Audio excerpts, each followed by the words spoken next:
Hello. It's Kareem's. I need to try and get this right.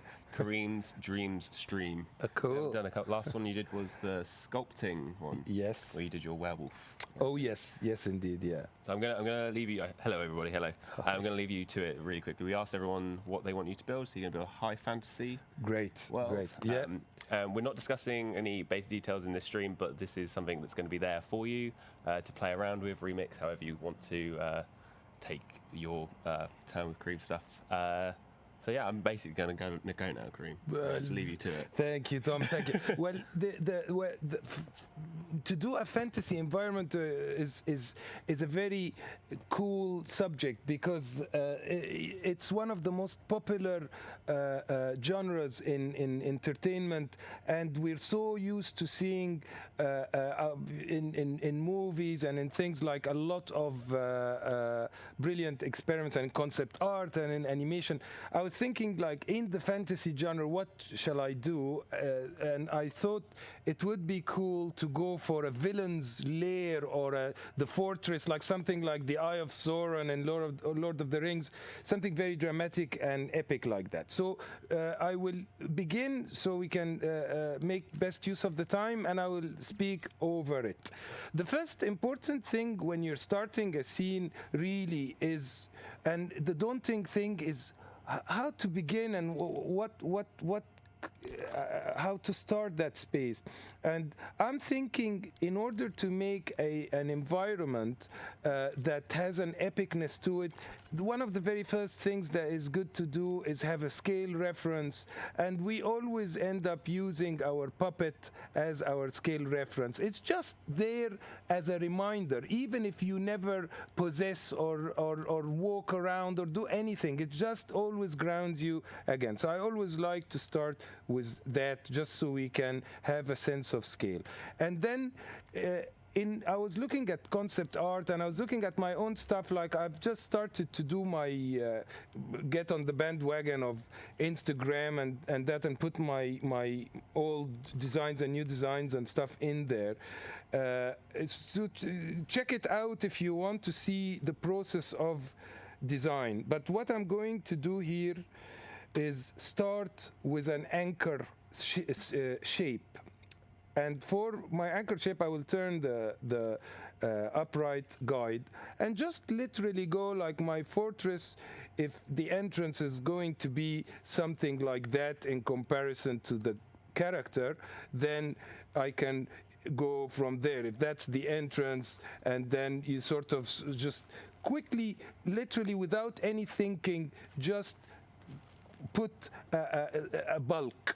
The forms, architect people like to just sort of talk about form in a abstract way. You just sort of have something to work with. So I'm just going to really quickly put a base bulk just so I can build my landscape around it, and then I can get more architectural with it. But this is to show you how to block out an environment rather than start with small elements. Today as well, I'm going to really focus on doing the whole thing from scratch. I won't use pre-made assets, which is one of Dream's strong ideas when you want to collage a scene. But today we're not going to do that. We're just literally going to do everything. So I made a bulk here very quick. As you can see, I just smeared a bunch of shapes, and now I will put it a bit further away from this character so I can build towards that. So the second thing I'm gonna do is a bit of land that this takes place over, and I'll just get literally a cylinder like that, and again I'll just make my almost, if this fortress exists inside a recessed or a groove, a hole, that then we can put lava in it or something like that. And then around there we have cliffs. So let's say sort of do some cliffs, and again nothing more. I think it's very important as well to stress that you want to stay general as much as you can in any design, or else you become very precious. Like if I make, for example, that first bulk of the building using nice Gothic motifs or something like that, and I spend time like laboring on the arches and stuff, I might get a bit more attached to it than I need to at this stage. So at this stage, it's very much like as if you are messing with charcoal in order to help you really just think. So I've put a surround around the fortress, and then I will make it now much bigger. So see, the first response, you start responding in the design from one element to another. I will take this bit that we have, the starting point, the platform and the character, and we'll put them up there. And basically our goal is to try to serve that experience. Now we have very quickly got something to work with, and then we move to the next step. I will just clean it up a bit, sort of get leveled in that part, and then we want to put a camera to sort of be our almost guiding angle. So I will pick the character again, move them down.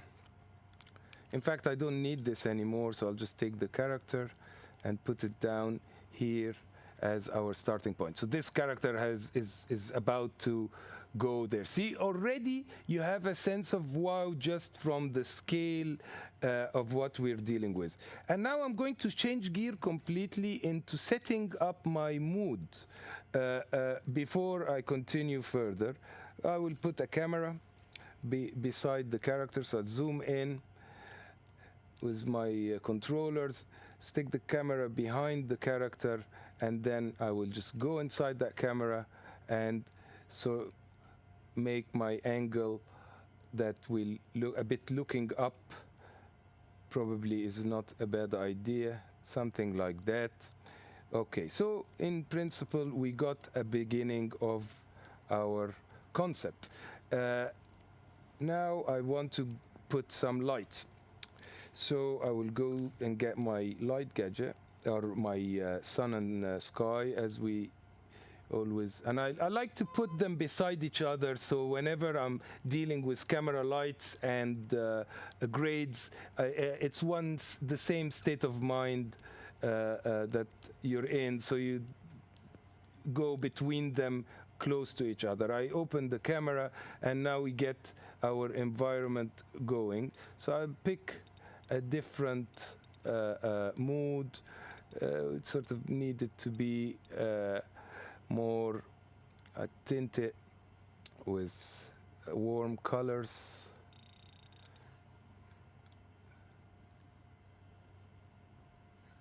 Maybe a bit more orange, something along those lines, and then strengthen the light behind us. That is a starting point. And then I will get my grade gadgets as well, which I like to also get early on because it helps inspire the mood. And the grade has so many effects, and I think I played with it as well when we were doing the werewolf, but today I will just play with a few bits. I like very much that second page where I can control color of the shadow, and I'm going to make the shadows warm and maybe the lights cold. You know, something that is of interest, or the other way around. I keep messing, yeah, see, something like that is more interesting, a bit like purple. You literally sometimes allow serendipity to play a part in your design, so you can surprise yourself and not just always stick to a plan. Another thing that is quite essential in anything is a light. So I want to have a main light to start with that is a focal point that I can then expand away from. So I get a light here, make it, because I'm going to put sort of reddish burning fire or fog at the bottom, so I'm preparing for that mood that is going to come. And switch off my upright guide and get this light looking at the bottom. It's a bit too yellow, so decrease the strands.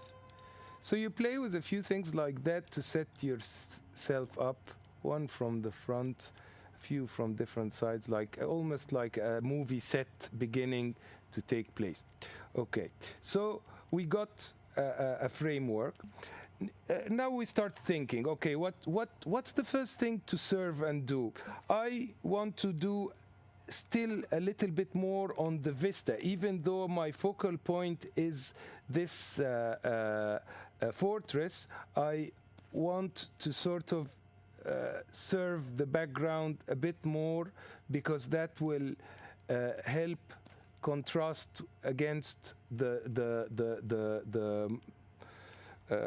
design here. So what I'm going to do is I'll just make a bunch of shapes, and here I'm going to literally just scribble a bunch of mountains, but now we can get a little bit more loose with it because it's further away. So I just make a bunch of colors. I always like to use the tumbler as well. Let's do that, and then start making and loosening it up with my loose brushes.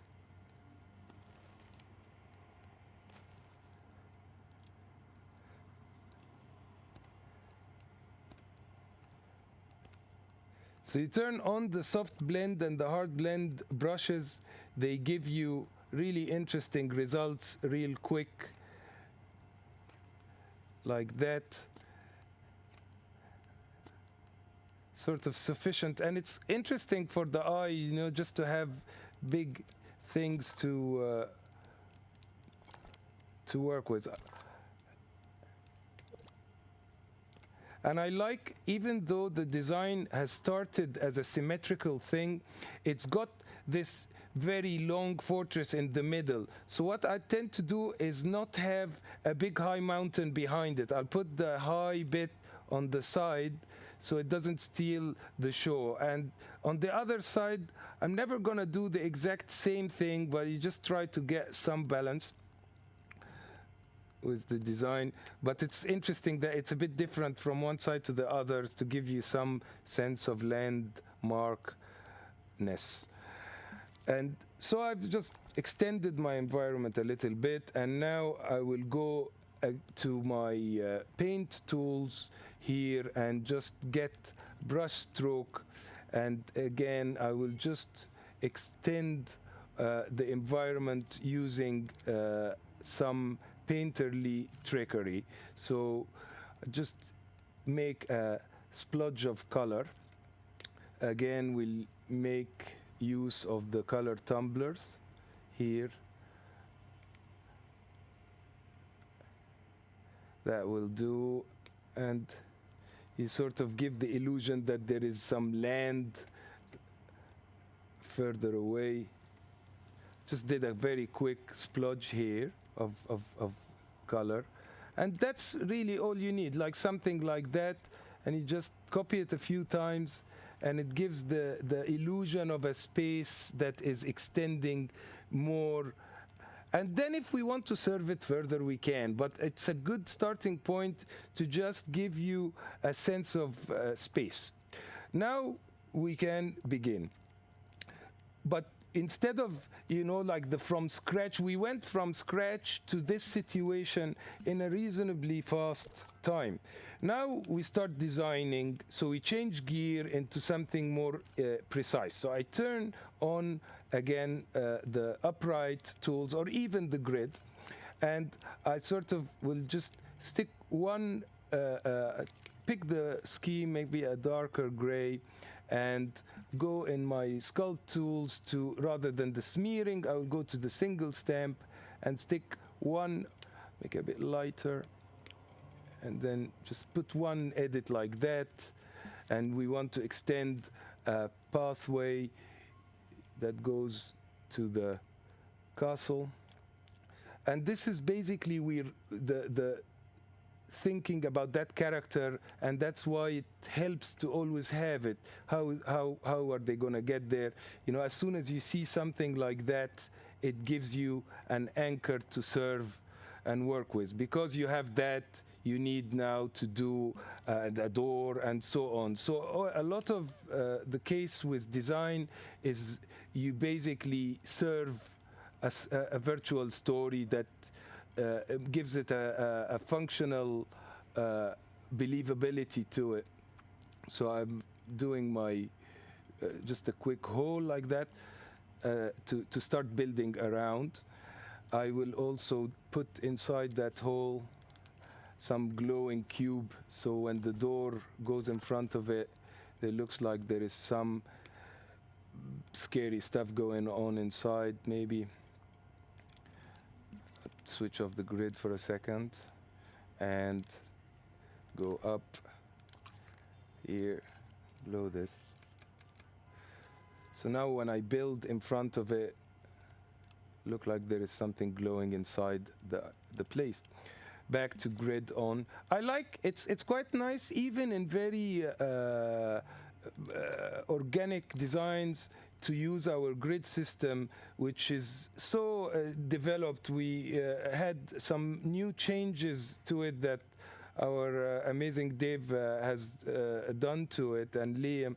And basically, the what it allows you to do is very pleasant. So even I'm just putting one cube here and one cube there, and we can do so much with them. And I will show you actually how we can use a mirror. That might be a nice opportunity. In fact, I'll do that now. So I'll turn on the mirror, which is in one of our guides, and it's on, and I'll hide the mirror plane. So now I'm working in a symmetrical way, and that's very good for architecture because I just did a few stamps. Now I'm going to place it where I want it to be, and then I start working in a symmetrical way. So you can see if I just put one edit like that, go stretch that up, and I can delete this guide that I've done before.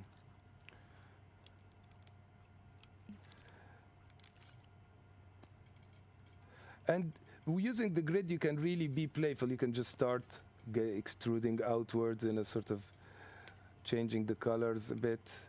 And I'll see I'm making the simplest of modules, and you'll see how this module can end up becoming quite an architectural masterpiece of very fast by just duplicating and replicating it like we've seen before. All I'm doing is I turned mirror on, and as you can see, I'm extruding a bunch of cubes without thinking too much, cutting and adding till I get like some nice shape. And as I zoom in, I can add smaller and more refined details to my structure. Can respond to it as much as you like and do, and you can really geek out on that sort of stuff for hours, just expanding on what I'm doing here. But I want to have enough of a structure, and then I can break out of it and put more details on the structure. But here, and I like to go between stamping and stretching. Stretching is quite a useful feature for architecture. You don't have to just go stamp, stamp, stamp. You just can literally extrude. And extruding is quite a known idea for 3D modeling. it sometimes is the best or fastest way to go between things. I'm extruding something else. So I want to put another shape now in here.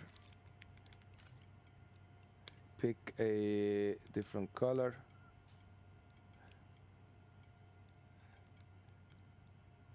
I'm literally just playing with cubes and shapes, and that shows you. And one of the reasons I'm doing the entrance in slightly more tight detail is that I can, if I have an entrance that is carefully designed and almost designed that that character will get to it, I can then get more painterly towards the top of the building when in the sections that we know are more sort of decorative. And if I put, I want to do another shape with mirror, actually, like that, for the bridge section.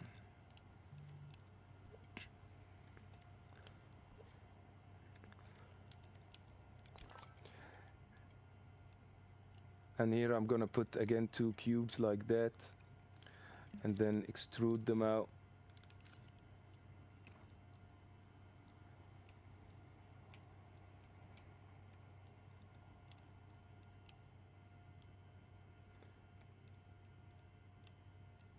And go back to this middle bit. So you just keep traveling. The way I keep just what I'm doing to go between sculptures, we have a term for in Dream which is called tunneling, and we carefully designed that to allow you to keep going back and forth between different sculptures and different sound effects and everything in a fluid way.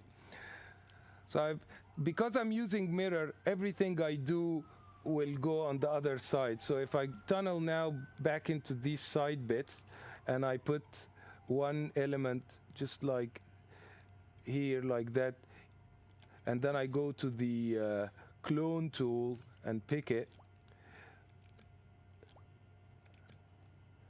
like this, and then I add more copies, I can just make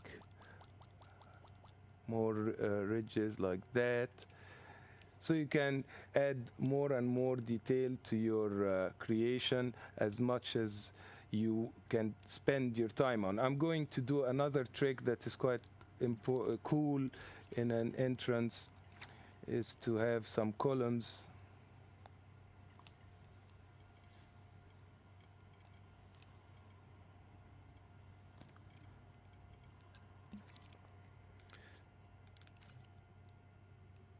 This. Again, I will just copy it.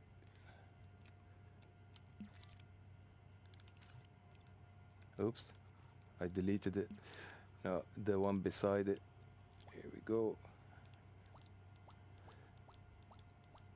So you can see the scale is starting to speak. And you know, just by doing this little bit in that sort of tight mentality, you know, we've got something that is starting to form. Now, this little module that I've made, I can now start getting a bit more playful with it. So I can turn on my precise move gadget, not gadget guide, and that allows me to move it in a more precise manner. So I will sort of just use it to make my building, instead of the first scribbled one that I did before, I will use this door bit to basically super fast construct something that looks more meaningful. And you can see it's still a sketch, but it's a notch more intentional than the previous version. The previous version was, its purpose was to use it to design the world and sort of build around it, and it's played its part. And now I'm sort of using the module that I made for the door to build the structure. And I just copy it a few times.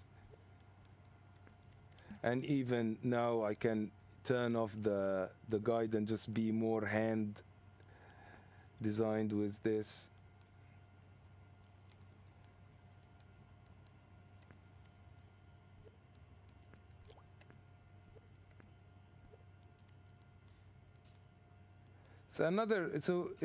So now we don't need this bit anymore. It's played its part, and we are moving on to the proper structure.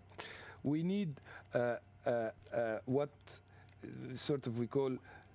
So see, now that I'm extending up and sort of trying to give it like more dominance and sort of a menacing vibe, we need to sort of go back to sort of putting some lights. Let's copy one more light from my lights down there and take the light and put some more lights on the top.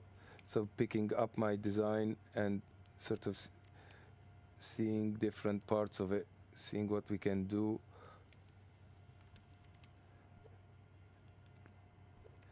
Turn on the upright. See, this is quite a nice thing. You can just turn on the upright and it just makes everything more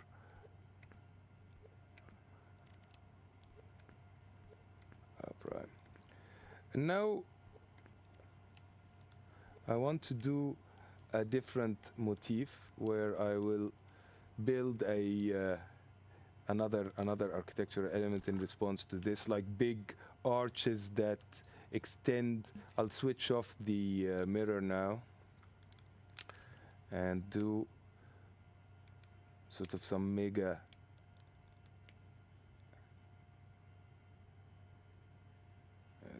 I think I've upright on. Yeah. Maybe with cylinders here.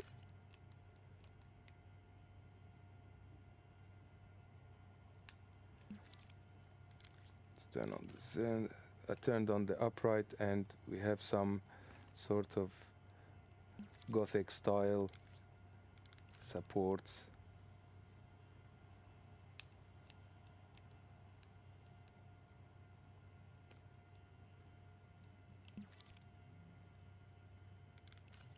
And you can be very playful with those primitives, even though they are just cylinders and cubes and that, but you can sort of start cutting them and doing things like making a hole in one, and then you can do sort of details, making a just a quarter and using that to sort of make some details.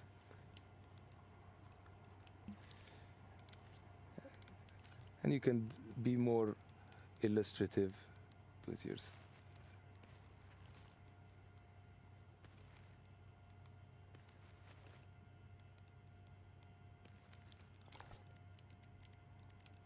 Done this other motif here. Now I can just use it several times, flip it.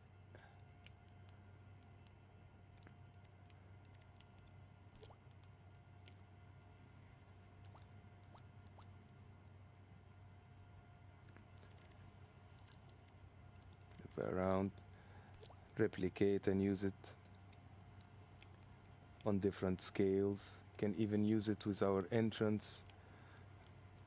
It's very nice in any design, architectural design. You see that in like Lord of the Rings or anything. Like you do one idea and you use it a lot, so it sort of becomes an ingredient or part of the vocabulary of the design, and doesn't feel like a one-off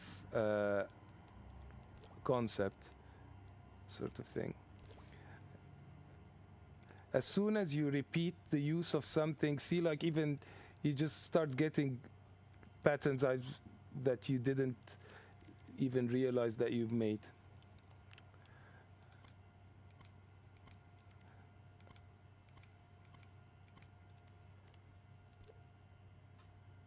I make this, I put them in a group, and now I have the full group. Do another on the other side. So you start seeing it all take shape. Now I want to put some fog in the pit so we can make it have that lava like. In fact, first I will put a model, just a flat sphere like that, and put it in here. Then we can coat it, give it a loosen it up, change this, not too much. We can glue it from the inside.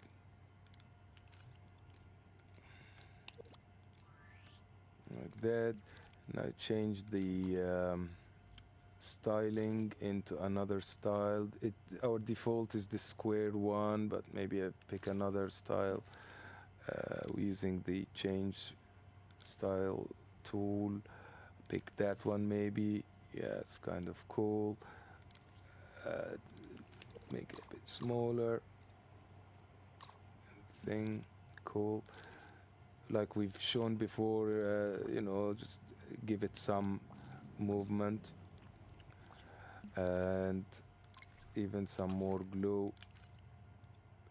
You notice that as soon as I exited that effect tool, it stopped moving because that's how we wrote it. If I want my effects to always be playing, I have to have the play time always on. So I'll keep that on for the moment. And just like drop the lava and make it a little bit less glowy.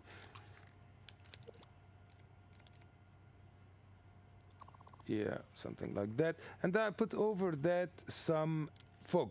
So I go to the gadgets. Where is it gone? Here we go. Fog, pick that.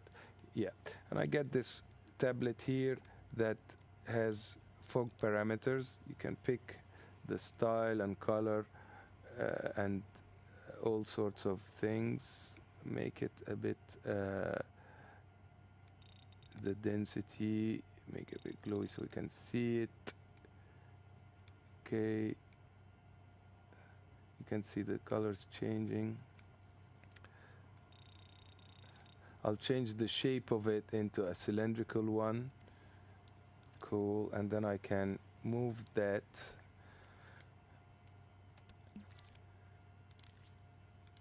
and make it any orientation I want, and I can make it flatter.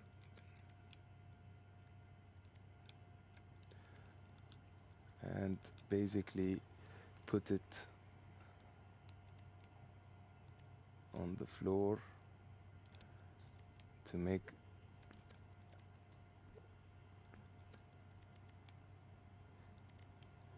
and then give it more so you can see it's starting to get a bit more atmospheric.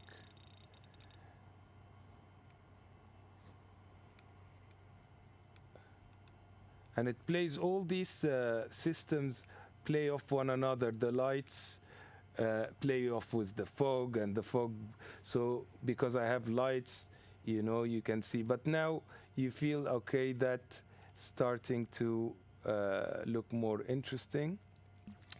So we have and then I can go back to my modules. I'll take this one, it's kind of successful, and I can use it. Almost looks like ribs. You can make it on the building. And in fact, one of the nice things is sort of make it more menacing, copying it a few times like that, and the other way around. Starts looking a bit more mean. And we need some basis for this. I want to make now one of the classic ingredients for fantastical spaces as well is organic creatures. I think one of the reasons that you get like in Lord of the Rings or in a lot of the Frank Frazetta work or a lot of the legends of fantasy, the use of the anatomical bodies of animals and people, and the humanity has always used that as a sort of shrine-like or celebration of like the strongest creatures in the area, or even when you have like a dangerous place where you have Rodin's gates of hell or something, you find the use of the human body in there gives the story, because we all relate to it. So once you see it, you kind of feel different about the place from just general architectural form. But I'm basically responding to the design here, putting some bits and pieces, even that glowy bit, make it a bit bigger. We can actually take it and put it elsewhere and see what happens, sort of thing. Almost make it thinner.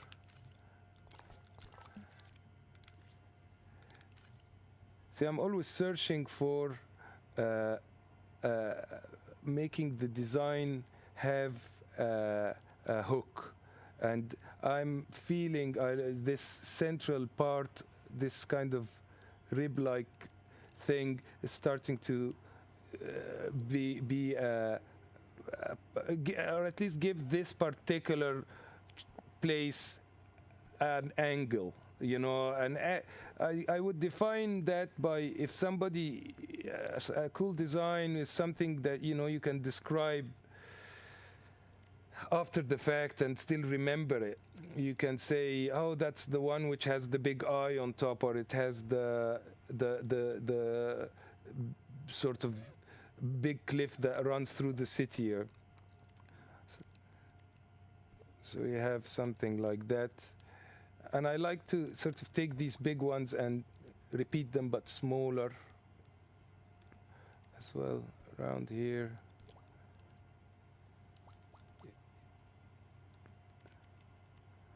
Always helps the scale, because remember our little person in the front, never to forget to try to serve that scale.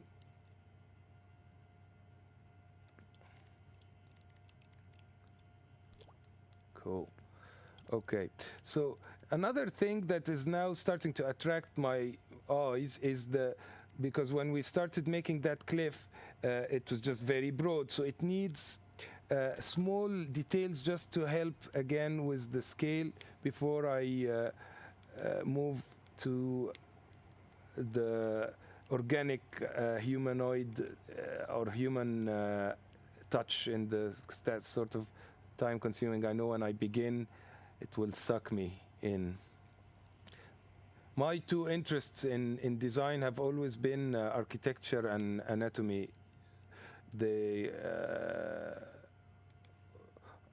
This is one of the techniques that one of our amazing artists, principal artist John E. does to make rocks. You just literally put one rock like that, and then you go in the negative and you turn on soft blend, and you just do that, and you got a bunch of rocks. So it's a cool, fast way of doing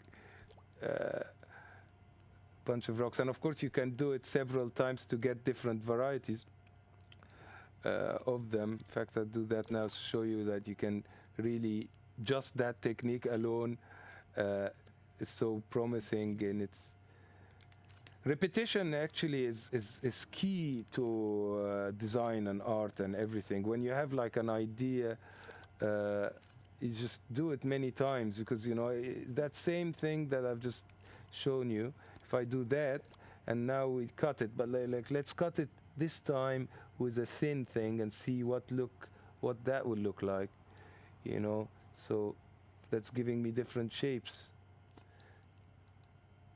and do several cuts this time and see what kind of shapes we'll get. So it's nice to be experimental and see what kind of shapes you'll get.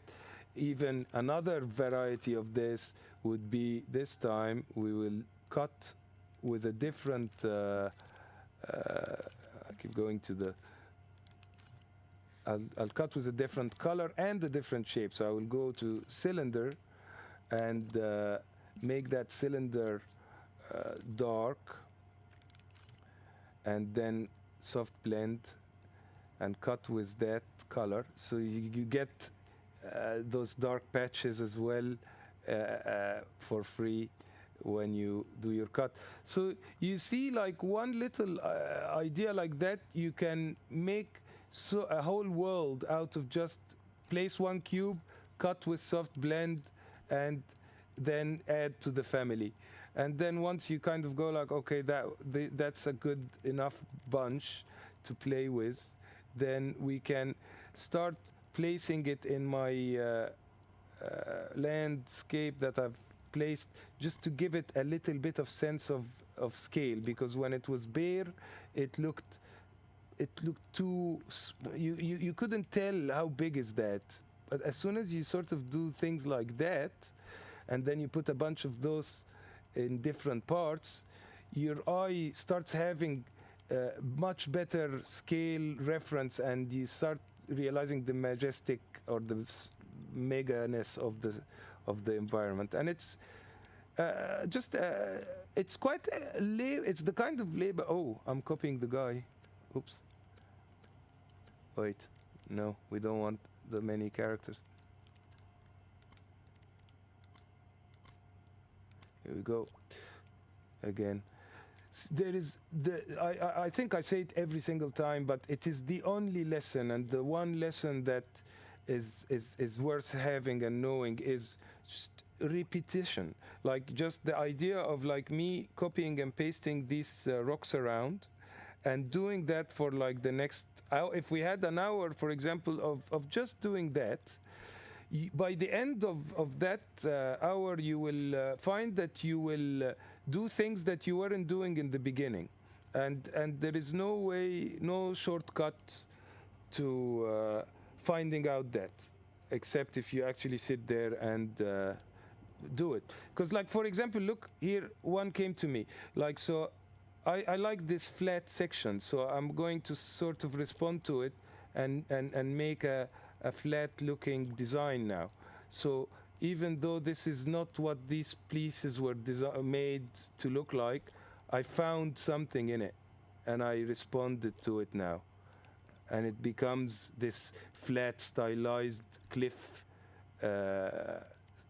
style, which was initially only a cluster of rocks. But I just like picked one bit of it, and then I responded to it.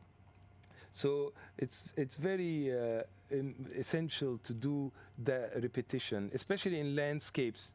Gives you, like, see, when we repeated the use of the arches, for example, you get something like more serious looking. If I just did this one, it wasn't really nicely modeled and it looked a bit poor, so it's like unsatisfying. But because I took it and made more use of it and repeated its use, you start getting better results. Also, turning around this environment, like moving all the time. Again, the ultimate tip in 3D creation. You can see between every edit I do, I move, I turn, sort of thing. Just non-stop turn and place, turn and place, turn and place. It's a little bit of an alien idea. Most people think about everything like a picture, and even when we had one camera angle that initially we wanted to serve, and it's looking good. I sort of change it a little bit now to look a bit like more interesting. Okay, cool. So scale. And in fact, I want to put some of these rocks inside the pit, so to make it less artificial.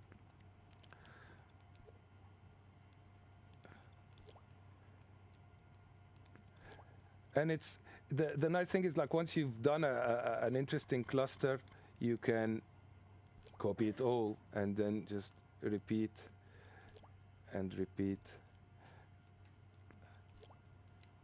It's one of the things that people feel very tempted to do is okay, you've done the rocks, now move on to the next thing. And I have to admit, I'd never move on until it's time or it's right. It feels it needs to play its part in the point, or else it doesn't make the point really that well.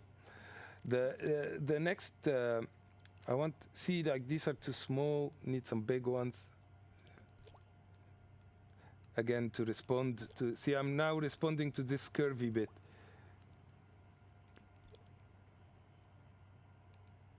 It's almost like I've authored a brush, really, and it's a 3D brush, a very weird 3D brush that you can play with and find different uses. And then I'll take this painterly thing that we've done before and put it on top. I'll change, because our tools allow you to change things from one thing to the other. I'll pick this more fuzzy one kind of thing. Place it around my environment.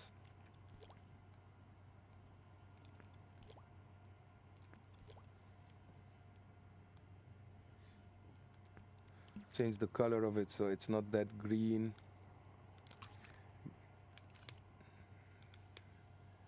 It's nice, I find personally that one of the major reasons we wanted to have the yin and yang of marks and painterly stuff in Dream is exactly what we're doing right now, to allow the design to not just be all very hard surfaces, you know. So see, it's just as soon as I mix in some of these kind of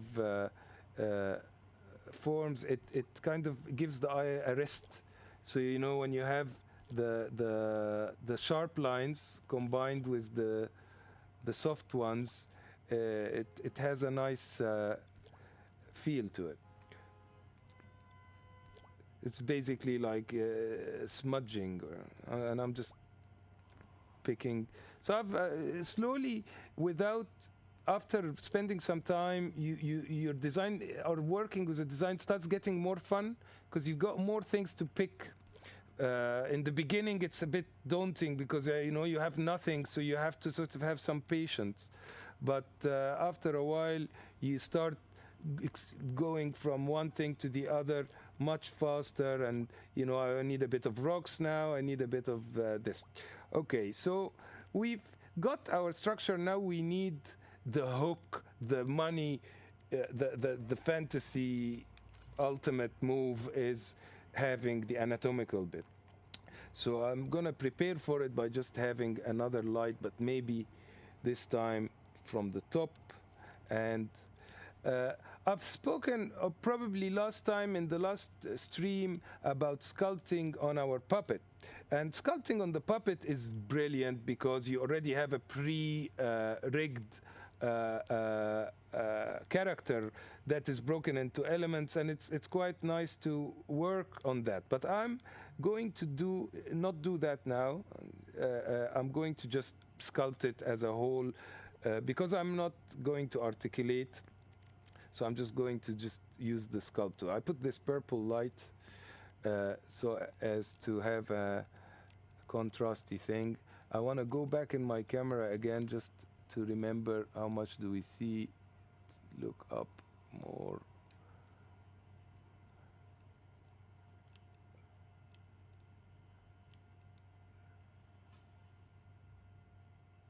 Yeah, cool.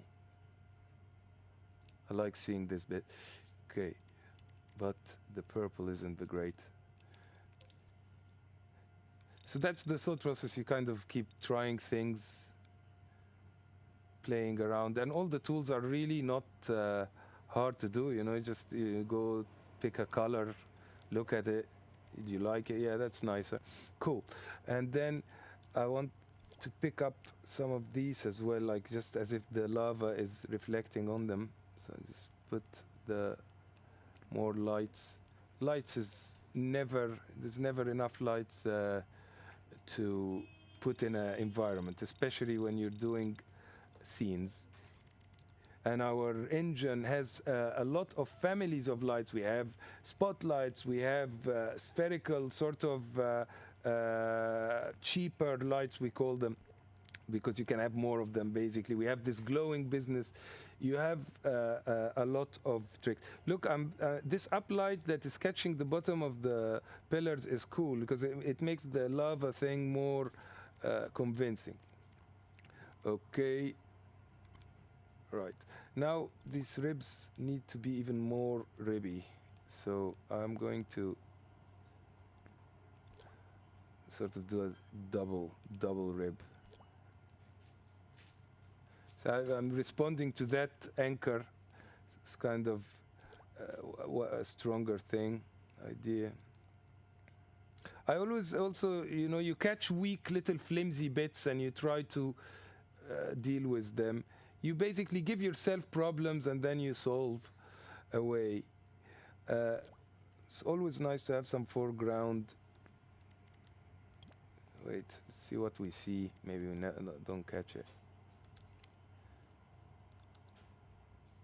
From this angle, and then I turn that.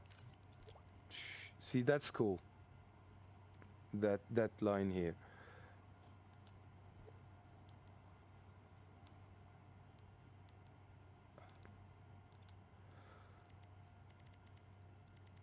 And as soon as you do something like that, it tells you, this needs something now. And when I did that one, I feel I need to do that one.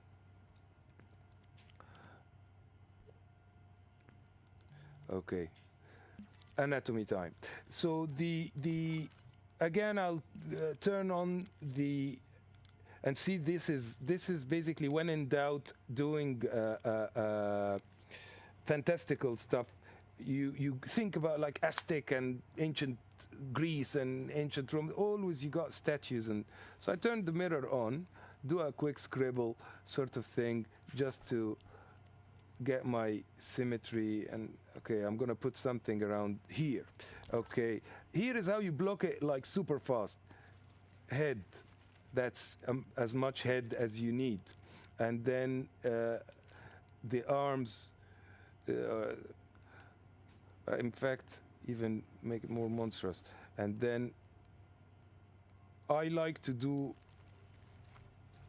the collarbone, even though there is no body at all, but I just sort of, it helps me see things. And then shoulders, that's it for shoulders. And then sort of two wrist arms. And then the second arm, we want it to be like a panther style posture on top of this cliff thing.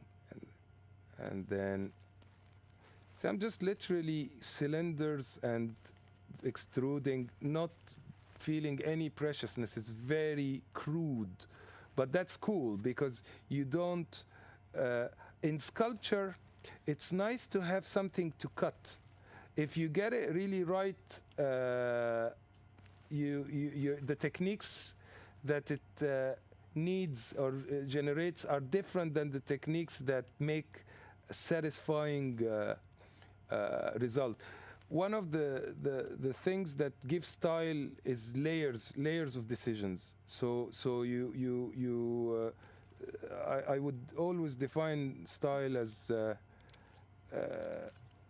decisions over decisions. Of course, you can be very clinical and have 6 amazing decisions. Like, when you see a design like Hello Kitty or something, so very simple. Everything is in the right place. The eyes need to be exactly where they are, and so on. What I'm doing here is less that. It's more of a forgiving, but relies very much on quantity. You have to keep chipping at it until it becomes what you want it to become. But see, as soon as you add this character, that's it, the design. And now, because I've got the bridge and I've got these things, I had stuff to pose it too. It's easier. We have the design has a direction. It has biased. It has things that help the pose, and then you start playing with the anatomy and making it more decent. So now I go to another tool that we have, which I like very much at this point, studio lighting, and also if I tunnel into that sculpture, I can hide everything else, and suddenly I am in a sculpt package that I can just model and not think about anything. Here's a technique that I really like to do. I like in our tools, as you know or have seen many times, we can add and we can subtract. I like to add. I'm going to just make it again. One of the things I always do is having these slight varieties of colors. It just really helps me see as well. I think my eyesight as well is going down. But look at this technique. So the soft blended addition is great for muscles, and I like to add soft, but then when I cut, it naturally defaults to taking me to the replica of my add brush. But here I can have them not replicate one another, so I can have the cut being a shape like this sharp cylinder, while the add is this soft form. And I don't want to, this divided people like you don't want to know, like it, because of course this version here is a slightly more exotic, but it allows you to do exactly what I'm doing right now. I'm adding muscle, but I am going to sort of subtract in a more sculptural way. As soon as I add enough bulk to my character, and you can see like it's starting to get more anatomically correct. Cool. Where sort of the guys are sort of controlling my time, because I as you can see these kind of forms or these kind of processes, you can just do them forever and ever. But look, this is the money now. This is basically cutting sharp and adding soft. That is the premise of sculpture, basically. And I can, control my, so I can do very sharp cuts like that to sort of pick out the chest or something, and then have more interesting shapes. This head that is facing the people, we need to sort of block it out real quick. Most important thing in the head is the eyes. Where are they? So we just sort of, as soon as you put, okay, the eyes are reasonably here, then you have something to work with real quick. After the eye, you kind of have the, okay, nose between the two eyes. Very important to put the ears. Very important. You can't really do anything without the ears. And the ear is basically like from the top of the eye to the bottom of the nose, around here, sort of thing. So once you have the ear, you can then know what to do with the neck and the head and all that. So now we can sort of cut a bit better. It doesn't have to be like, a realistic thing at all, but we just, I will show you why it's nice to get, we can put like on it like some demonic horns or something in the end, sort of like something you'd see in like Hellboy. But we have something, and very quick cylindrical. You can put like two balls for the sort of eye that will guide you to then put the eyelashes, just two cylinders really. One at the top and one at the bottom, and you got like sort of eyes. And again, this is basically I think the nice thing about this very rough way of working is that it doesn't really make you too scared of doing very radical cuts and things, as opposed to trying to get it like super fine. It isn't the easiest thing in the world, but it is what I think Dream is designed to allow, like, actually very, very expensive to do this stuff in any other 3D package. But in Dream, we allow you to do these very boolean, they're called boolean in other packages, like when you extrude and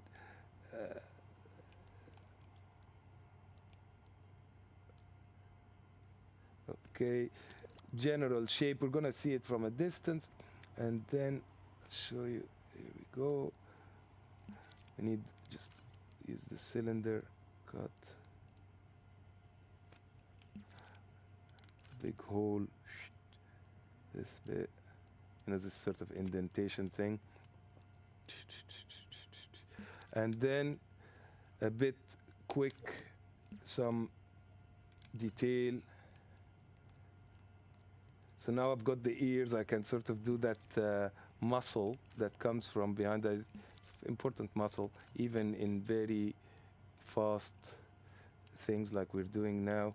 There's that muscle that comes from behind the ear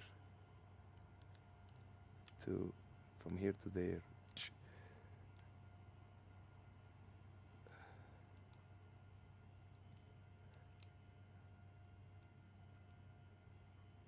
Okay, something like that. Cool. We're very close. Let's do the magic now in like,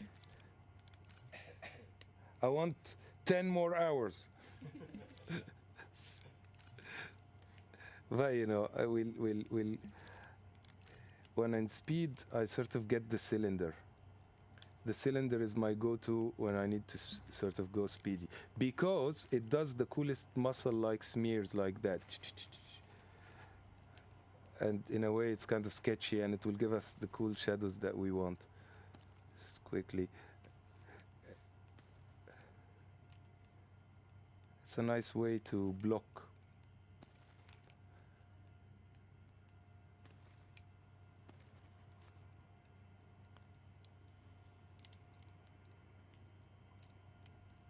Needs.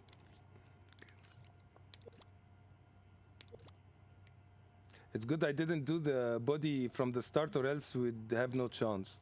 I would spend too much time. It's very nice actually when you do these very smeary things and then you go in them with the soft blend.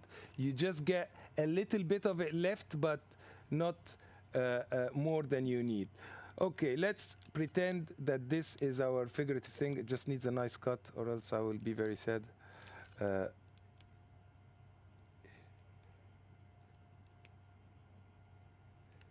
It's one of the cool things as well, is that you can really do like cool statement-like cuts, sort of that, the silhouette goodness. Okay, fine.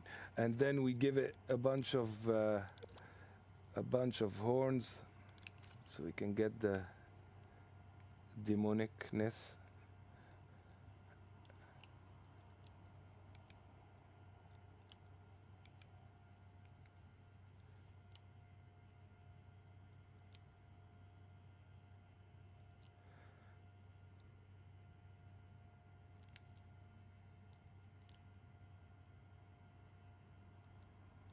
No, sorry, they have to be right. Rightish, anyway. Okay. Ah, it's kind of interesting when they meet. That needs a crystal at the top. Anyway, that's that. We did like mega horns, and then we turn back the light. Where's it gone? Studio light is here, and we got like our sort of cool dude, and then we can just take that and use it many times, but like even have the darker sort of edition, because you can just like tint that one in more.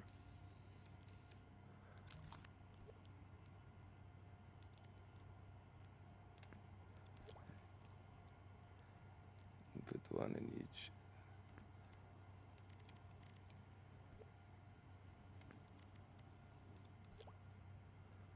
You got your sort of hellish vibe. And then, of course, you can make all sorts of mini details. I like, basically, if we had time, and I know we don't, but I'll do it anyway, is that sorry, Tom, 1 second, okay? Tom is here we go. I like very much to do these, we call it resolution of the shapes. It's very nice. It's like a trick that they do in concept art. I'm just doing a straight line in black, basically, using our straight line tool, and literally not more than just a bunch of straight splats like that. And I just made this sort of bunch of lines here. I quite like to use them to fade out my building as if it's sort of painting. It's something that we do in concept art more than in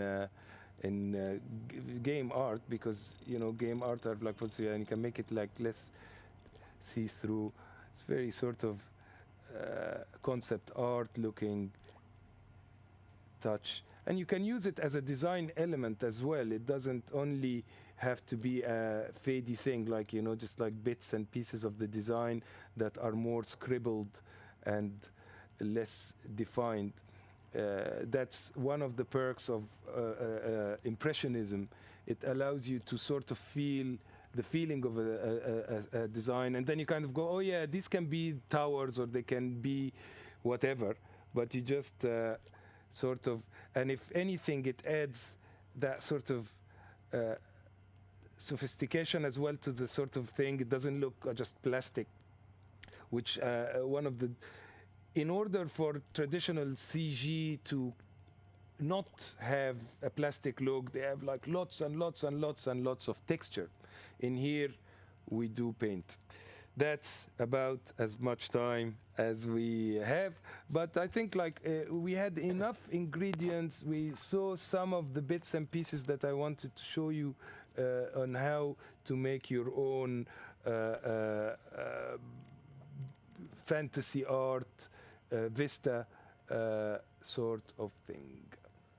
There we go. Leave it on I looked down at the chat and looked away from the screen for like a minute, and this had all happened. I feel so bad for stopping you. No, but it's a good discipline. Like if we can do that in 1 hour, Tom, like everybody I think can imagine more. If more time is spent on the column, more time is spent on the character.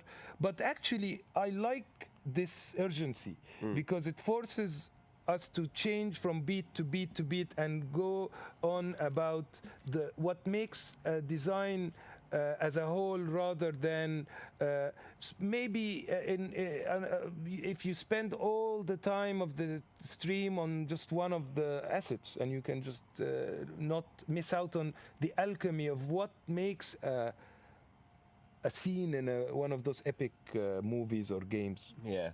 It's amazing. Someone said in the chat that because we gave everyone like 4 options to choose from, and you've somehow managed to like combine all 4 like into one. Really cool. That is very cool. So like we were saying at the beginning, this area is going to be available for you to play around with during the beta. So we'll let this exist in your hands afterwards. Thank you, Kareem, for making it. I probably have to improve it a little bit. Or is I think it's fairly. I think it's fairly. Okay. It's okay. It's fine. It's fine. Okay. Thank you everybody for watching. Our newsletter, if you're not subscribed, is coming out this week, so look forward to that. It's cool. And we're back with streams in the future. Brilliant. Bye. Bye.